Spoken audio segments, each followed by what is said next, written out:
रियासतनामा में एक बार आपका फिर से स्वागत है। और इस वक्त कठुआ में हम पहुंचे हुए हैं और बात करें जम्मू कश्मीर की, तो जम्मू कश्मीर में आसार लगाए जा रहे हैं कि कुछ बड़ा होने वाला है। माननीय उपराज्यपाल, डीजीपी और चीफ सेक्रेटरी इस वक्त दिल्ली में मौजूद हैं। उसके साथ ही हम बात करेंगे जम्मू कश्मीर के हालातों की। और इस वक्त चर्चा के लिए हमारे साथ जुड़े हुए हैं पीडीपी के जिला प्रेसिडेंट कठुआ से सरदार जगदीप सिंह जेडी जी।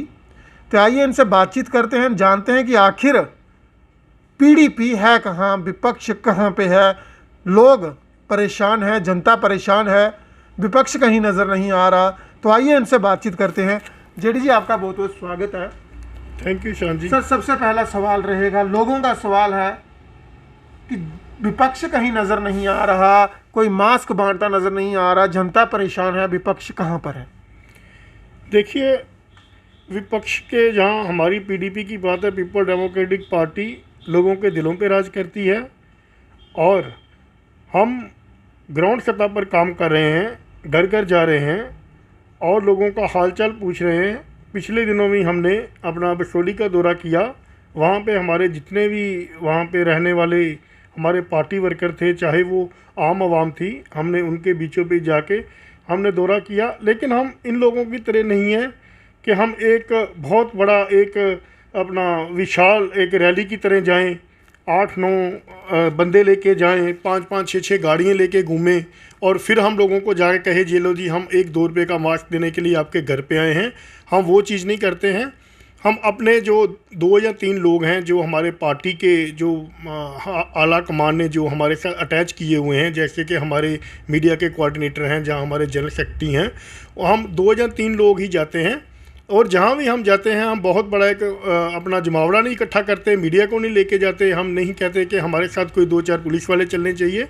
हम खुद जाते हैं और जहाँ हमें पता चलता है कि इनको ज़रूरत है वहाँ हम मतलब कि अपना टेलीफोनिकली हम पहले बात कर लेते हैं और फिर हम खुद जाते हैं वहाँ पे और ज़मीनी सतह पर काम कर रहे हैं। और हम जमावड़ा इकट्ठा करने के हक़ में नहीं हैं। और जिसको एक आदमी भी अगर पॉजिटिव होगा वहाँ पे, तो वहाँ जिनके घर में हम जाएंगे कहीं ना कहीं उनको मतलब कि आगे आने वाले टाइम में ये चीज़ों का सामना कर सकता है। इसलिए हम चाहते हैं कि अपने अपने घरों में रहें, सुरक्षित रहें। और ये एक ऐसा टाइम है कोविड का कि इसमें एक दूसरे से जितना दूरी बनाई रखी जाए उतनी कम है और कम्युनिकेशन जो है वो तालमेल रखें। कोविड की हम बात करें, जम्मू या फिर कठुआ की हम बात करें, हॉस्पिटल्स के हालात कुछ अच्छे नहीं हैं। बीते दिनों आपने भी देखा होगा कि जीएमसी कठुआ में हर दूसरे दिन, हर तीसरे दिन मौत, रोज़ाना मौतें तकरीबन ही हो रही हैं। परिवार वाले तोड़फोड़ भी कर रहे हैं। तो क्या देखते हैं कि इस आपदा में स्वास्थ्य प्रणाली किस तरह से काम कर रही है जम्मू कश्मीर की? देखिए, जहाँ तक ये कोविड का मामला है और हॉस्पिटलों में जो तैयारियां थी वो ना के बराबर थी। ये हमारे जम्मू कश्मीर का नहीं, ये पूरे भारतवर्ष का यही हाल है। और हम कहना नहीं चाहते लेकिन हमें एक दुखी मन से कहना पड़ रहा है कि जिनके हाथों में ये जिम्मेवारी थी वो हमारे पीएम साहब अपनी रैलियों में व्यस्त थे। और जब डॉक्टर बार बार कहते रहे कि दूसरी वेव आने वाली है, हमने इसकी तैयारी करनी चाहिए, और इन लोगों ने ध्यान ना देते हुए ये जहाँ हमारी यहाँ पे जम्मू कश्मीर की जो कार्य प्रणाली उस पर ये क्वेश्चन उठता है, वहाँ पूरे विश्व में और पूरे हमारे यहाँ पे पूरे विश्व ने अपना तैयारियाँ कर ली, लेकिन हमारे जो भारत में वो कोई तैयारी नहीं की गई। और ये जो अपना महामारी फैलने का जो एक बहुत बड़ा एक कारण बना, और वो ये बना कि हमारी गवर्नमेंट ने रैलियों की तरफ ध्यान दिया। चाहते तो 1 साल के लिए वो जो इलेक्शन होने थे वो पोस्टपोन कर देते। वेस्ट बंगाल में अगर ममता बनर्जी अब भी मुख्यमंत्री बन गई, अगर 1 साल और रह जाती तो क्या हो जाता। अगर वहाँ पे यहाँ गलत तरीके के साथ इन्होंने रातों रात एलजी को लगा दिया और यूटी बना दी, और वहाँ पे भी अगर राष्ट्रपति शासन कर देते तो इनका क्या जाता। लेकिन इन्होंने वो गलती की, उसका खमियाजा पूरे देश को भुगतना पड़ा। जम्मू कश्मीर की हम बात करें तो सियासी हलचल इस वक्त नज़ररद है, कुछ नज़र नहीं आता। अगर नज़र आता है तो हर जगह भारतीय जनता पार्टी के लोग नज़र आ रहे हैं, कहीं लोगों की सेवा कर रहे हैं, तो अपने गुणगान, अपनी सरकार के गुणगान, मोदी जी के गुणगान में व्यस्त हैं। तो क्या देखते हैं कि आखिर क्या इस तरह से इस महामारी को रोका जाना चाहिए था जिस तरह से अब रोका जा रहा है? विशांत जी, मैंने पहले ही कह दिया है कि बहुत बड़ा एक लश्कर को लेकर एक बहुत बड़ी एक अपना जनसभा को लेकर वो चलते हैं अपने साथ, और जिनको नहीं अपना महामारी जहाँ नहीं फैलनी है वहाँ भी फैलाने की कोशिश की जा रही है। और 8-8 9-9 लोग एक एक गाड़ी में बैठ के जाते हैं, इनके लिए कोई कानून नहीं है। और मैं ये कहना चाहता हूँ अपनी कठुआ एडमिनिस्ट्रेशन को भी कि इनको थोड़ा बहुत देखना चाहिए। हम तो कह के हम थक चुके हैं। आप बोलते हैं विपक्ष नहीं बोलता, हम बोल बोल के थक चुके हैं, लेकिन इनके कानों पे जूं तक नहीं रेंगती है। एडमिनिस्ट्रेशन उनके ऐसे उनके पूरी सत्ता के नीचे लेटी हुई है कि जैसे पता नहीं बीजेपी का हमेशा तक सत्ता में रहने वाले हैं। हम इनको कह देना चाहते हैं एडमिनिस्ट्रेशन को कि अपनी आंखें और कान खोलिए और ये देखिए कि पब्लिकली क्या अच्छा है, वो काम कीजिए, ना कि ये अब भाजपा की एडमिनिस्ट्रेशन नहीं है, ये लोगों की एडमिनिस्ट्रेशन है। और मैं यहाँ एक बात और कहना चाहता हूँ कि यहाँ पे लोकतंत्र होना चाहिए। ये लोकतंत्र का गला दबाकर ये राज कर रहे हैं, ये राज ज़्यादा देर तक नहीं चलेगा। लोकतंत्र की आपने बात की, 2018 में जब सरकार गिरी थी, आपकी पार्टी की पीडीपी और भाजपा की सरकार थी, तब से लेकर अब तक जम्मू कश्मीर में लोगों द्वारा चुनी हुई सरकार नहीं है। पहले राज्यपाल थे, अब उपराज्यपाल हैं। क्या देखते हैं इस टेन्योर में एडमिनिस्ट्रेशन और ब्यूरोक्रेट्स कितने हावी हुए हैं आम जनता पर? देखिए, वो तो देखने की बात है। पिछले दिनों एलजी साहब आए और मीडिया तक को अंदर नहीं जाने दिया। ऑल पार्टी या विपक्ष की बात तो छोड़ो, जो मीडिया जिसको हम फोर्थ पिलर ऑफ डेमोक्रेसी कहते हैं, वो पिलर को गिराने की कोशिश की गई है, वो डेमोक्रेसी को धक्का लगाने की कोशिश की गई है। और मीडिया वो है जो लोगों की आम आवाम की आवाज़ जो है वो लोगों तक पहुंचाती है। मीडिया के पास कोई हथियार नहीं है, मीडिया के पास कोई गन्स नहीं है, मीडिया से कोई ख़तरा नहीं है, मीडिया की कोई आइडेंटिटी वो करने की ज़रूरत नहीं है कि ये यहाँ का लोकल है कि नहीं है। ऑलमोस्ट जितनी भी यहाँ एडमिनिस्ट्रेशन है वो मीडिया पर्सन को जानती है। ये सब करते हुए फिर भी मीडिया को अंदर नहीं जाने दिया। ये सबसे बड़ी एक डेमोक्रेसी का गला दबाने वाली बात की गई है।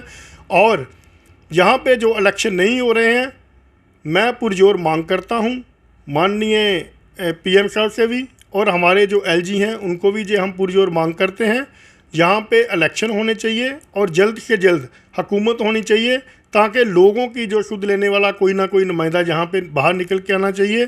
देखिए कितनी त्रास हुई है, कितने लोग, कितने डेथ रेट कितनी बढ़ गई हैं, लेकिन यहाँ पे कोई सुध लेने वाला नहीं है। 4 बीजेपी के लोग उठ के लोगों के घर में 2-2 केले जाके बांट के आते, एक मास्क बांट के आते हैं। लेकिन यहाँ पे जो हमारे पीएम साहब हैं वो मन की बात करते हैं तो वो आधा घंटा एक टैंकर चालक जो ऑक्सीजन का टैंक चलाता है उसके घर की बातें करते हैं, उनकी बातें करते हैं। वो आप टैंक कैसे चलाते हो, आप घर क्यों नहीं जाते हो, आप वहाँ पे क्या बेचते हो। लेकिन लोगों को एक बहुत बड़ी एक चाहत थी, लोगों ने मन की बात सुनने के लिए टीवी ऑन रखे थे। लेकिन हमें बड़े दुख के साथ कहना पड़ता है कि पीएम साहब ने कोई भी वो ऐसा चीज़ नहीं कही जो कि लोगों को चाहिए थी, जो कि लोग ऐसा पैकेज नहीं दिया जो कि लोगों को लॉकडाउन के दौरान चाहिए था। ऐसा कोई मेडिसिन का बात नहीं की जो कि लोगों को लॉकडाउन के दौरान और इस महामारी के दौरान जो चीज़ें चाहिए थी उस पर कोई बात नहीं हुई। तो कहीं ना कहीं हम चाहते हैं कि जहाँ जो जम्मू कश्मीर है वहाँ पे भी कोई ना कोई सुध लेने वाला होना चाहिए। जगदीप जी, आपने बात की जम्मू कश्मीर की, हम बात कर रहे हैं लोकतंत्र की। आपने बात की जिस तरह से कहा कि मीडिया अलाउ नहीं हुआ, हमने देखा कि उस मीटिंग में भारतीय जनता पार्टी की हम बात करें, चुने हुए नुमाइंदे हमारे फर्स्ट पर्सन म्यूनसिपल काउंसिल के प्रेसिडेंट नहीं बुलाए गए और चुने हुए डीडीसी बीडीसी किसी को भी न्योता नहीं था। तो क्या देखते हैं, मैं बार बार पूछ रहा हूँ, क्या ब्यूरोक्रेसी आपको लगता है कि सच में हावी हो चुकी है? क्योंकि आम इंसान एलजी से सीधे सवाल नहीं पूछ सकता और चुने हुए नुमाइंदे हैं नहीं, तो किस तरह से लोगों की सुध ली जाएगी, कैसे लोगों की आवाज़ बुलंद की जाएगी? देखिए गलती हमारे लोगों की भी है। जब इलेक्शन आए थे डीडीसी के, लोगों ने विपक्ष पैदा करना चाहिए था, लोगों ने अपोजिशन पैदा करनी चाहिए थी, लेकिन वो काम लोगों ने नहीं किया। पब्लिक खुद ही अपना भला नहीं चाहती। मैं नहीं चाहता कि पीडीपी के लोग विपक्ष में आए। कोई भी विपक्ष पार्टी है उनको क्वेश्चन करने का हक होता है, लेकिन हमारी पब्लिक ने फिर वही नुमाइंदे जुटा के भेज दिए एक ही पार्टी के। ये एक ही थाली के चट्टे पट्टे हैं, चाहे बीजेपी वाले हों और चाहे हमारी कठुआ की एडमिनिस्ट्रेशन हो, इनमें दोनों में कोई फ़र्क नहीं है। और जहाँ तक आप कहते हैं कि उन लोगों को आमंत्रित नहीं किया गया था, उनको किया गया होगा। कहीं ना कहीं वो हो सकता है कि अपनी कोई प्रॉब्लम के कारण नहीं आए हों। ये हो नहीं सकता कि एडमिनिस्ट्रेशन ने बीजेपी वालों को ना बुलाया गया हो, क्योंकि एडमिनिस्ट्रेशन और बीजेपी मैं कहता हूँ कि एक ही चीज़ है। और जो हमारी कठुआ एडमिनिस्ट्रेशन है वो तो पूरी बीजेपी के हाथों एक कठपुतली बन चुकी है। जम्मू कश्मीर की हम बात कर रहे हैं। अभी जैसे मैंने शुरू में ही कहा कि जम्मू कश्मीर के उपराज्यपाल इस वक्त दिल्ली में पहुंचे हुए हैं, डीजीपी दिल्ली में हैं, चीफ सेक्रेटरी वो दिल्ली में हैं। तो क्या लगता है आपको कि क्या कुछ खासा बड़ा होने वाला है या फिर हालात ऐसे ही रहेंगे, जम्मू यूटी ही रहेगा, श्रीनगर भी कश्मीर यूटी रहेगा, क्या देखते हैं? देखिए ईशान जी, हमारी पार्टी ने ना कभी स्टेटहुड की बात की है, ना कभी हमने स्टेटहुड मांगा है। हमने मांगा है जो 5 सितंबर से पहले, जो 2019 से पहले जो संविधान के मुताबिक जो हमारा जम्मू कश्मीर राज था, हमारी मांग तो वो है कि हमें स्पेशल स्टेटस चाहिए, 370 और 35 चाहिए वापस। हमें स्टेटहुड तो चाहिए नहीं। ना हमारी पार्टी प्रेसिडेंट ने स्टेटहुड की बात की है, ना हमारे किसी लीडर ने स्टेटहुड की बात की है। हमारे ऊपर लगा देंगे एलजी को और नीचे आपको कहेंगे जी ठीक है आपकी स्टेट दे दी। वो तो जो अनुमान लगाए जा रहे हैं उस पर हमारी पार्टी का कोई इसमें इरादा नहीं है। और मैं आपको एक बात क्लियर कर दूं, जो हमें भारत के आयन ने दिया था, जो हमें भारत के संविधान ने दिया था, हमें तो वो स्टेट चाहिए, जम्मू कश्मीर वो चाहिए। इन्होंने पहले एक यूटी बना के लद्दाख को हमसे अलग कर दिया। हम नहीं चाहते जम्मू और कश्मीर अलग हो, हम कभी नहीं चाहेंगे। हम चाहेंगे जम्मू और कश्मीर स्टेट भी बने और जम्मू और कश्मीर को जो स्पेशल स्टेटस का दर्जा जो महाराजा हरि सिंह ने अपनी सूझबूझ के साथ हम डोगरों को दिया था वो वापस मिलना चाहिए। लोगों से क्या अपील करना चाहेंगे? लोगों से यही अपील करना चाहेंगे कि अपने जो जात पात ऊंच नीच के भेदभाव मिटा के आप एक ऐसी पार्टी को वोट कीजिए जो आपका भला चाहे। आपने देख लिया, ये बोलते थे 370 तोड़ने के बाद यहाँ दूध की नदियाँ बहेंगी, ट्रकों के ट्रक नौकरियाँ आएंगी, हर घर में जॉब होगी। जो थे उनको भी इन्होंने जॉबलेस कर दिया है और ये इन्होंने जम्मू कश्मीर को आईसीयू में डाला हुआ है। हम चाहते हैं कि हमारी पार्टी इसको आईसीयू से निकालेगी और इसको नए एक तरीके से पेश करेगी, जहां पेशेंट आईसीयू पे पहुंचता है। लेकिन इन्होंने जो महामारी के पहले ही हमारे पूरे जम्मू कश्मीर को पेशेंट बना के रख दिया है। और मैं चाहता हूं कि मैं लोगों से अपील करना चाहता हूं कि मैडम महबूबा मुफ्ती जी की क़यादत में एक बार फिर से हुकूमत बना के देखिए। मैडम महबूबा मुफ्ती जी और मुफ्ती साहब का जो ख्वाब था कि जम्मू कश्मीर एक सुनहरा एक जो है वो स्टेट बने, वो फिर से ख्वाब पूरा करने की कोशिश करेंगे। और मैं लोगों से यही अपील करता हूं कि आपस में प्यार बना के रखें। अगर किसी को ज़रूरत है तो ज़रूरतमंद की ज़रूरत पूरी की जाए। अगर आपके घर में कुछ आपसे खाने से कुछ ज़्यादा है तो वो दूसरों के साथ शेयर करें जिनको ज़रूरत है। और अगर जिसको मेडिकल कोई फैसिलिटी की ज़रूरत है, उसकी दवाइयों की ज़रूरत है, तो अगर आपके पास कोई क्षमता है तो आप उनकी मदद करें। यही इस आपदा में जो भगवान के, जो रब के, जो वाहिगुरु के घर में जाने का यही एक रास्ता है। बहुत बहुत धन्यवाद। इस वक्त आप सुन रहे थे सरदार जगदीप सिंह जेडी जी को, जो कि पीडीपी के ज़िला कठुआ से। तो आज इन्होंने सीधे और स्पष्ट शब्दों में कह दिया है कि ब्यूरोक्रेसी जो है वो भाजपा के हाथों की कठपुतली बन चुकी है। उनके इशारों पर काम किए जा रहे हैं, लोगों को हताश किया जा रहा है, लोगों की सुध जो है वो नहीं ली जा रही है।